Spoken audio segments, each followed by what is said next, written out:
C'est enregistré et nous sommes en direct. Bonjour, bonjour à tous. Merci d'être avec nous ce soir. Bienvenue dans cette nouvelle conférence de Biotech Finance. Ce soir, j'ai le plaisir d'accueillir Arnaud Wett, qui est cofondateur d'Extense, et Morgane Deculquieu, qui est Equity Analyst chez Extense. Morgane et Arnaud, merci d'avoir accepté l'exercice de présentation et de décryptage de la thèse d'investissement d'Extense. Merci d'être avec nous. Juste avant de commencer, comme d'habitude, un petit mot sur Biotech Finance. Donc, nous publions chaque semaine une lettre d'information, 44 numéros par an, un magazine mensuel, une alerte quotidienne, la newsletter et une cartographie annuelle, et puis nos conférences. Et si nous organisons tout cela dans l'année et toutes ces conférences au moins une fois par semaine, nous ne pourrions le faire sans les abonnés, parce que notre modèle, c'est l'abonnement payant, et donc c'est grâce à nos abonnés qu'on peut partager ces moments intéressants. Ils sont nombreux à nous suivre. Ce soir, il y en a quelques-uns avec nous. Merci à tous d'être là et de nous soutenir.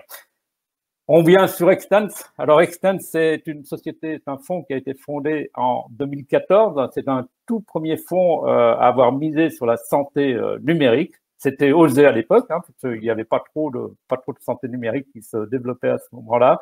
C'était bien avant la crise Covid-19, crise qui, comme on le sait, a fait tomber la muraille de Chine qui pouvait être là et présente entre les hôpitaux, les médecins, les cabinets et les applications numériques. Donc tout ça a été complètement bouleversé et boosté finalement par la santé numérique. On s'est rendu compte que ces applications rendaient un service énorme à l'ensemble du système de santé. Extense a eu deux premiers fonds, Extense 1 et 2, avec des mises de 12 millions et 52 millions, et des TRI qui sont aujourd'hui de 35%.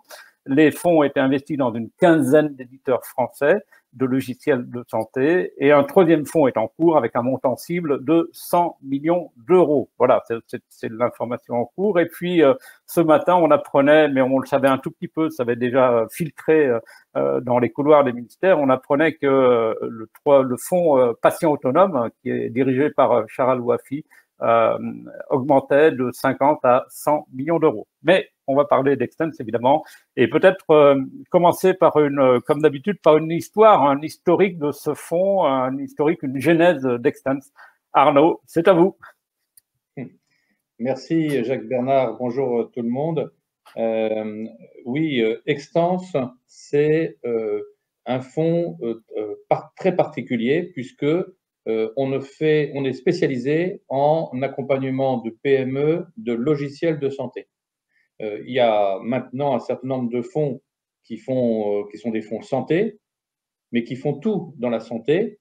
Nous, on fait que du logiciel de santé parce que il y a une vraie logique autour du logiciel.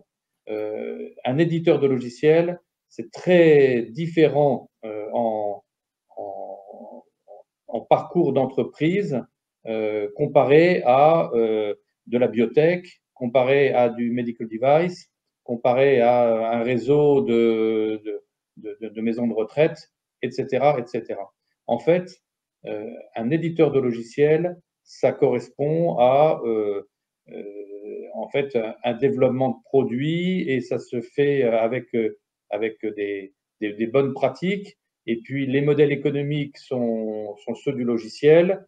Et puis les modèles du support client et de la satisfaction obéissent aussi à des règles. Et en fait, ça ne s'invente pas. Et pour le faire bien, il faut des réflexes. Voilà. Donc nous, on a choisi de se spécialiser uniquement sur les éditeurs de logiciels et uniquement sur les PME qui sont au-dessus de 1 ou 2 millions d'euros de chiffre d'affaires. C'est notre seuil bas. Donc en fait, on ne fait pas l'amorçage. C'est un métier extrêmement compliqué de faire l'amorçage. Nous, notre mission, c'est d'aider des dirigeants à un moment où ils ont trouvé leur marché, au moment où ils ont une boîte, un éditeur de logiciel qui est à l'équilibre, qui a trouvé sa rentabilité. Eh bien, on va l'aider à passer de son état de départ, donc quelques millions d'euros de chiffre d'affaires, à faire peut-être x3, x5, x10. Voilà, c'est ça, c'est ça notre mission. Qu'est-ce qui vous a donné cette idée originellement d'aller sur ce secteur-là, santé numérique, que vous vous êtes dit du jour au lendemain, c'est la santé numérique que l'on va viser. Pourquoi, et surtout en 2014, c'est précurseur.